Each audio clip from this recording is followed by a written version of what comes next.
Привет. Может быть ветер. Кстати, он очень холодный, такой же декабрьский. Лицо замерзает. В принципе, тепло, солнце. Но пустота и машин нет. Первая машина меня через 5 минут забрала, подвезла за Острог туда, в город Никшич. Приходится идти, но снимать много не получится, потому что ветер, только если пейзажи. Сейчас в горку иду. Останавливаться буду в Боснии и Герцеговине. Это 400 километров мне. И не сегодня, а завтра, потому что 400 я точно не доберусь за сутки, за день.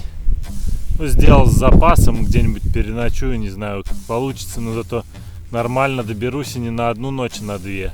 Ого! Я шел, там валялся снег на дороге, как будто из-под колеса отколотый. А все-таки да, тут был снег. Я, правда, не видел, но вот есть чуть-чуть.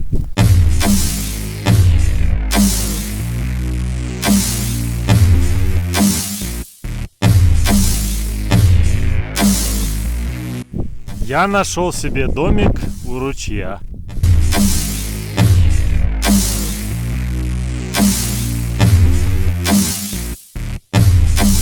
Наконец-то на моей стороне нормальный паркинг.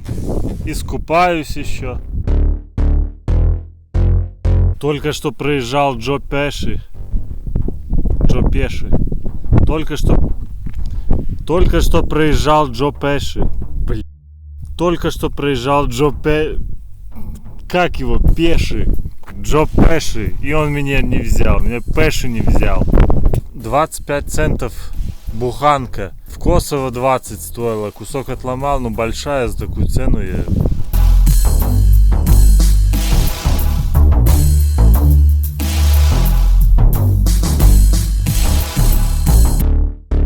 Ой-ой-ой.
Отвезли меня до границы. Каньон очень впечатлил.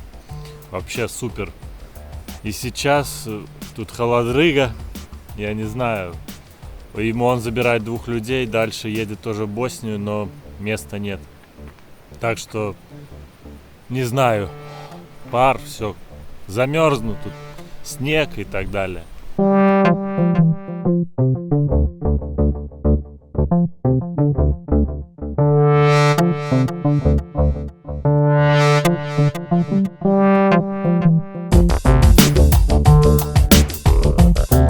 Все-таки довез он меня еще немножко, не знаю, видно, не видно. Тут дороги сразу после границы, конечно, испортились.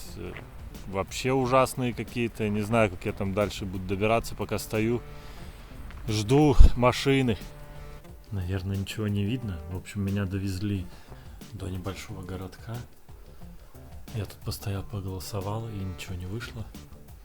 Потом я решил идти пешком ночь. Иду, и там вот эти начинаются, я как-то не подумал, туннели. В туннелях темно, и, в общем, ладно, один бы я там пробежал. Я с зажигалкой уже был готов бежать, пробегать, пока машины едут. Но, а если он там будет длинный, то тогда все. В общем, я боюсь темноты, получается. И туннели опасно, там они собьют нафиг. Пошел в город. Думал, там пойду, найду полицию или что. В общем, остановил какую-то машину. Там 2 парня. Что-то начали говорить. Я увидел там храм еще, вывеску. Думал, может, туда пойти. Спрашиваю, они меня отвезли. Говорят, ну, я говорю, спать где-то. Они думали.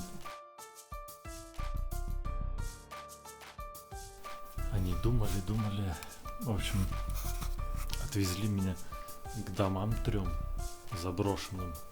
Говорят, типа, ну вот, типа. Я говорю, не, спасибо. Мы выходим, а там как раз пока мы ехали по дороге 6 парней шло. И, в общем, мы уже спускаемся к машине. Я говорю, отвезите хоть к полиции, там. Спускаемся, он мне говорит, типа, подожди. Они там стоят, разговаривают около машины, потом уезжают, как бы я там прячусь в домике в одном. Ну, я думаю, сейчас приедут, а эти пацаны не уходят. Потом начинают фонарики включать и возвращаться. А я потихонечку, пока ждал, отошел уже в дом один заброшенный. В общем, смотрю, они идут. Что-то говорят, там, не бойся, мы не полиция или что-то. Ну, в общем, я стриманул. И смотрю, пока они зашли за дом, я быстро, это смешно, конечно, я через окно выпрыгиваю, через забор перелажу небольшой. И бегу, не знаю, километр куда-то просто оттуда. Потом смотрю, какой-то завод или что-то. И рядом дом стоит, свет горит. В общем, я думаю, какой завод, в общем, все, хватит. Я пошел, постучался в дом, там испугались. Я говорю, по-английски, там дочка вышла, мне перевела, я говорю, за мной там шли. Она говорит, не, ничего страшного, тут не бывает ничего криминального. Я говорю, да, спасибо. Я говорю, батька ее вышел. Там, в общем, сказали, типа, ну, хочешь, отвезем тебя к дороге или куда-то. Я говорю, в полицию, пожалуйста, отвезите меня. И я такой голодный, да, сэндвич мне сделала. В общем, он отвез меня в полицию. А сейчас мороз, пока там еще стекла эти ехали как в танке. Мороз ужасный. Приехали в полицию, вот я стою.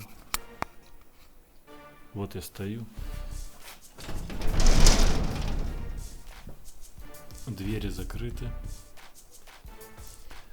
Никто не открывает, я не знаю, что делать. Но тут вон есть зато тиры, квартирные дома зато есть. Я думаю, сейчас я постою еще немножко. И тогда пойду в подъезд какой-то, если там открыто будет, посижу до рассвета. Но главное, я уже полпути, не полпути, но хотя бы в Боснии. Что-то не очень она меня встретила, если честно. Вот. Самое еще хреновое, что, воды нету. Пить хочется уже очень. Так что не знаю, что надо думать. Я подождал полицию, решил идти в подъезд. И стоял. Точнее, подошел. Я подошел к подъезду. Вышел какой-то мужик сразу же. Я что-то начал спрашивать. Он, отойди из тени. выня руки из карманов там. В общем, ну, просто испугался. Сказал потом, что подумал, что какой-то беженец. Какой-то парень еще нарисовался, кто же на русском говорил. В общем, начали, я говорю, в полицию хочу попасть, чтобы переночевать. Этот парень говорил по-русски чуть-чуть. И, в общем, позвонили, сказали, что нет, все закрыто. Парень ушел, дед меня отвел туда же, где я стоял. Я говорю, я знаю, где дорога. В общем, туда же отвел. Я стою, уже мерзну, машин нету, смысла нет идти в подъезд, тоже непонятно. И просто пошел в какой-то кабак. Там их много было на этом, где голосовал рядом. Я говорю, можно водички, пожалуйста? Она мне, там девушка налила воды. И холодно. Минус 8-7. В общем, ужасно. Потом я говорю, можно посидеть у вас, погреться? Ну, я погреться даже не сказал. Она говорит, да, можно. И сижу, она чай мне принесла. Я говорю, у меня нет денег. Она говорит, ну, ничего страшного. Я посидел, выпил чай, она подходит, забирает кружку, говорит, еще? Я говорю, да, пожалуйста. В общем, потом подошел, говорю, тот, который бутерброд мне дали, я говорю, можно съем, посижу, тут бутерброд тоже. Она говорит, да, без проблем. Бутерброд, кстати, оказался с салом. Я удивился. И я сижу уже все. Я думаю, они там круглые сутки будут, там как бы аппарат стоял такой. И типа ставки там ставят. И они сидели сами в лото там играли, такое электронное на экране. Ну, я смотрю, она выключает телевизор и все, и закрывается, в общем. Я думаю, ё-моё, 11 часов, сейчас мне еще 6 часов где-то опять мерзнуть. Я подхожу, типа там, где можно переночевать, в общем. И там какой-то еще один мужик сидел. Его, кстати, друг мне там, водку может, типа, согреться. Я, типа, ну, не знаю. В общем, мне какого-то крепкого напитка мне налили из бутылки, ну, нормального. Выпил, согрелся чуть-чуть. И, в общем, там его друг, они начали искать мне жилье. Говорят, типа, мы заплатим за тебя, только просто найти нету в этой деревне жилья. И в итоге все-таки он говорит, там, ну, есть какой-то у меня бунгало, типа, можешь там переночевать, только там нечем накрыться, ля-ля-ля. Я говорю, да, все равно. Потому что он говорит, могут побить, вот одни говорят, те то, другой. И, в общем, мы с ним проезжаем там 100 метров, уже едем, я подумал, бунгало, привезет туда же, откуда я сбегал. Но это не так. Потом разворачивается, едем в соседний бар, просто, ну, соседний, в смысле, вот прям дверь рядом. Там они еще не закрыты, сидим, пьем пиво. Там ребята молодые, говорят по-английски, в общем, там, не знаю, типа сербы, боснийцы, ну, в общем, они, короче, как я понял, сербы, все такие, спрашивали, там, православные я или нет, я говорю, да, они там, брат, я даже иконку показал, которую мне дали в дорогу, и там, в общем, авторитет поднял. В общем, мы сидели там пару часов, выпили все пиво это, и в голову не дает, потому что холодно. Ну, как бы я вообще сидел в шапке, потому что я не могу отойти от холода еще, не могу отогреться. И разговорились там про каучсерфинг, один кричит, что ты не знаешь такое, я говорю, знаю, я говорю, тут не нашел ничего, он говорит, как так? Ну и там типа другой тоже, там, не волнуйся, ну, Facebook там мы проверили, что ты вроде хороший парень, найдем тебе сегодня жилье и так далее. Ну и к одному из них мы поехали, с этим же, который меня туда привел. Но ему по дороге надо было заехать на его типа работу, он проверяет гидроэлектростанцию, он там вел машину, ну, такой в состоянии хорошем, бухом. Но у них тут так это принято, выпить за рулем. Приехали на их маленькую гидроэлектростанцию, там с водой связано гидро, ну и мы там сидели И потом я понял, что бунгало, он говорил, что это вот подсобка, в которой мы сидели, а там батарея отапливаем, там тепло, не то, что здесь. В общем, мы сидели, пока мы смотрели футбол, выпивали по баночке, по бутылке пива. А он какой-то, он похож еще, мы смотрели, ну вот я там на видео какое-то небольшое скину, похож на Карибидиса, и он, короче, просто двигал этим пультом эту штуку большую. Это я просто, ну мне как бы до смеха уже смех пропал. Не до юмора сейчас маленько. И, ну, это чисто Карибидис, как будто сценка какая-то, и он балуется этой штукой. Ну и, в общем, да, к этому парню мы приехали домой, я думал, там, ну, квартиру или что, у него тут собственный дом. Тоже говорит, там, братья живут, там, тихо уходи с утра, и, можно сказать, на улице, ну, вроде не так холодно. Он мне тут 3 одеяла дал, простыни, и как бы вот так вот. Так что сейчас я сплю часа 3 и дорогу. И сколько километров он меня испугал, там показал. Я даже не хочу эту цифру называть. Ну, не может быть такого, что так много. Это ужасно тогда. В общем, сейчас ложусь как-то, пытаюсь спать и еду. Вот квартирка.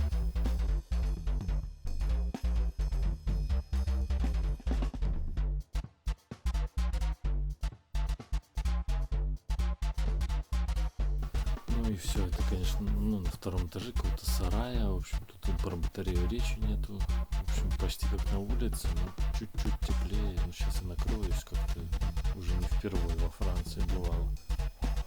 Тут такого пара нет. Когда во Франции ничего, пар был просто такой. Ладно, все. Спокойной вам ночи, а мне нет.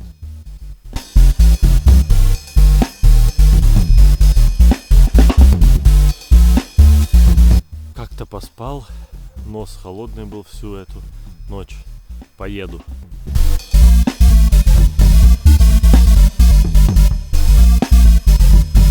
Я не в России, не в Сербии. Тут много где в Боснии. Сейчас было написано «Добро пожаловать в Республику Сербия». В общем, они до сих пор там. Доехал на 3 машинах, я почти уже до места, которое мне надо. И все как-то так. 3 машины, и долго мы ехали, по часу. Повезло. Последний водитель купил мне национальную пищу. Пита.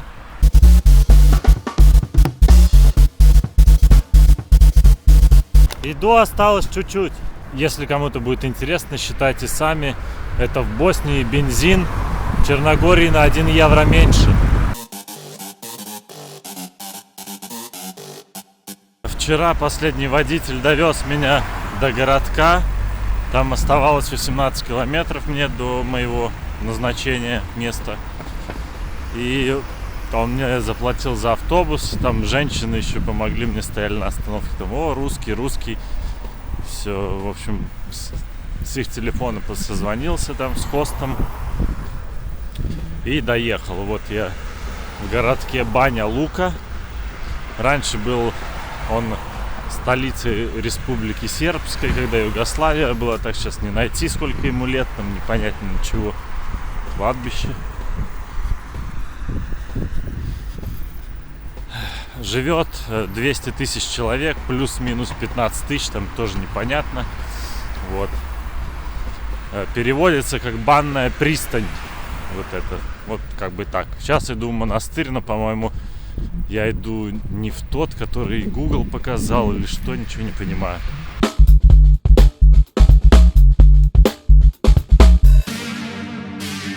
Называется Мария Звезда. И это не туда, куда я шел, но неважно, посмотрю этот.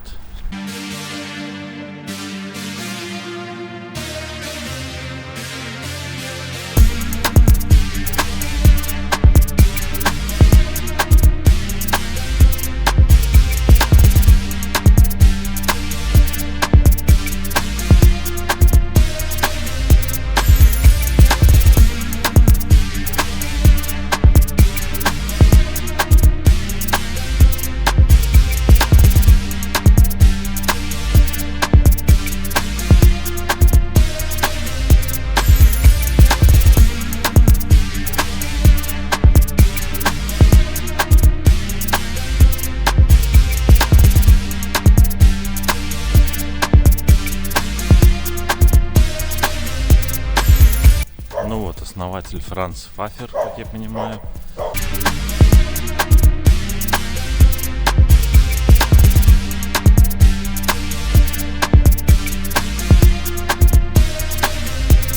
Не знаю, внутри вроде не посмотреть. Какой-то мужик за забором, там, где собаки, вышел. И я показал пальцем, что можно туда. Он нет, типа, и ладно, неважно. Погода так себе. Сейчас уже, наверное, к 5 подошло. Но прохладненько. Сейчас солнце более-менее. Ладно, еще прогуляемся маленько и хватит вам. Посетил я уже примерно 20 стран за всю жизнь. В конце поездки будет 26 каких. Больше не буду говорить, если только поправиться надо будет. Вот, ботинки уже, подошва стираться начинает. Уже разваливаются, так что надо будет искать что-то еще. Ладно, я пошел.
Немного поплутал, что-то я начну с маршрута с другой стороны. Это Тверда Кастел или Фортлес Касл.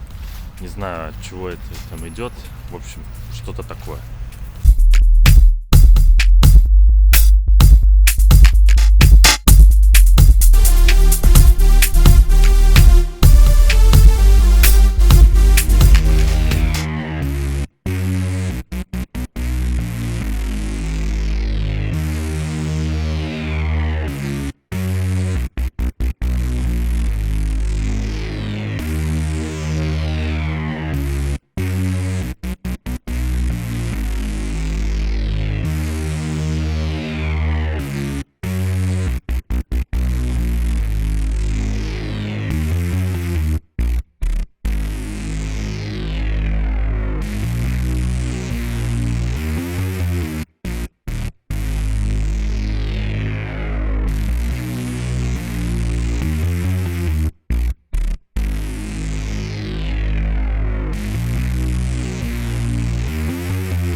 Там под мостом сидели мужики, и тут сидят, ловят рыбу. Хочу на рыбалку очень сильно.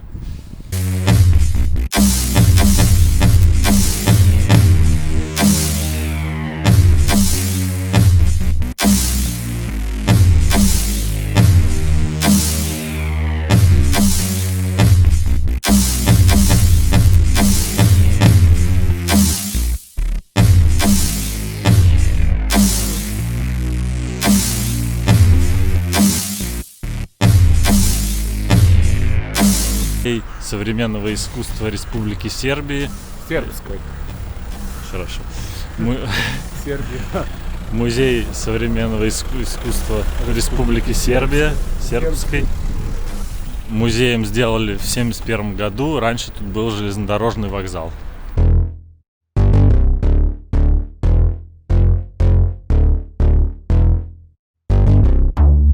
Галерея закрыта, там готовится выставка, так что не получается.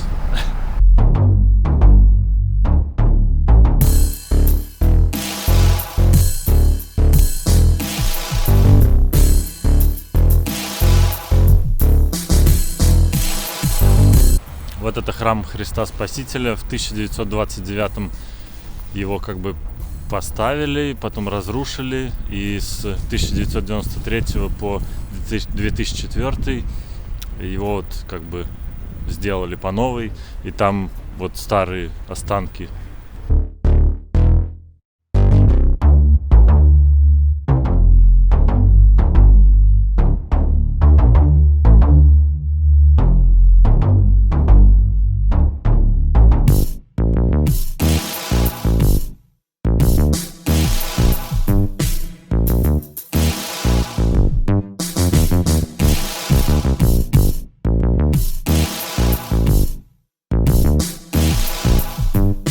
Это Банский двор. Раньше тут была резиденция.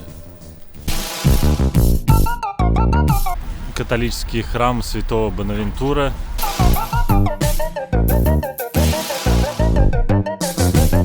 Да, я когда спрашивал дорогу, я познакомился с человеком, он по-русски говорит. Мы попили кофе, погуляли маленько, потом зашли в бар, по пиву выпили. И вот я пришел домой. Завтра еще точно не знаю, куда еду. Все, тогда до встречи. Увидимся завтра. Куда поеду, точно не скажу.